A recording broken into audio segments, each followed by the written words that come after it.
ನಮ್ಮ ಅಡುಗೆ ವಿಶ್ವಕ್ಕೆ ಬನ್ನಿ. ಯಾವಾಗಲೂ ಗೌರಿ ಹಬ್ಬಕ್ಕೆ ಹೂರಣದ ಹೋಳಿಗೆನೇ ಮಾಡ್ತೀವಲ್ಲ, ಒಂದ್ಸಲ ಹಾಲು ಹೋಳಿಗೆ ಮಾಡಿ.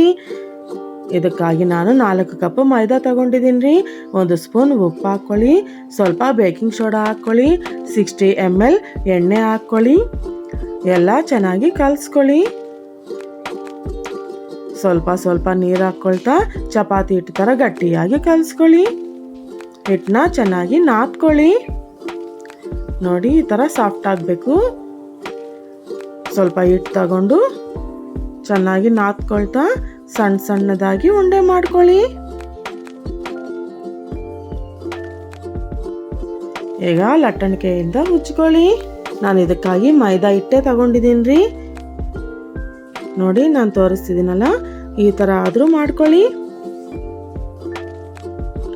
ಅಕ್ಕಿ ಹಿಟ್ಟಾದರೆ ಎಣ್ಣೆ ಎಲ್ಲ ಕಪ್ಪಗಾಗುತ್ತೆ ರೀ, ಅದಕ್ಕೆ ಮೈದಾನೇ ತಗೊಳ್ಳಿ.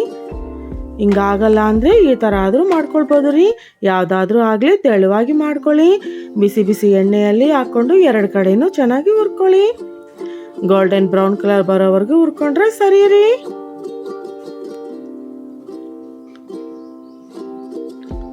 ಅಷ್ಟೇ, ಪೂರಿ ರೆಡಿ ಆಯಿತು.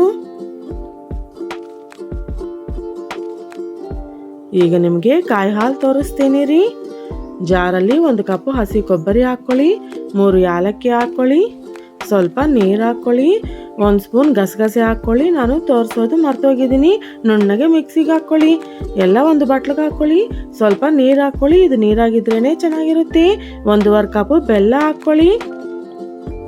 ಎಲ್ಲ ಚೆನ್ನಾಗಿ ಮಿಕ್ಸ್ ಮಾಡಿಕೊಂಡು ಒಲೆ ಮೇಲಿಡಿ, ಚೆನ್ನಾಗಿ ಕುದಿಸ್ಕೊಳ್ಳಿ. ನೋಡಿ, ಕಾಯಿ ಹಾಲು ರೆಡಿ ಆಯಿತು. ಇದನ್ನು ಪೂರಿ ಮೇಲೆ ಹಾಕ್ಕೊಳ್ಳಿ. ಅಷ್ಟೇ, ಎಷ್ಟೋ ರುಚಿಕರವಾದ ಹಾಲು ಹೋಳಿಗೆ ರೆಡಿ ಆಯಿತು ರೀ. ನೀವು ಒಂದ್ಸಲ ಟ್ರೈ ಮಾಡಿ ನೋಡಿ.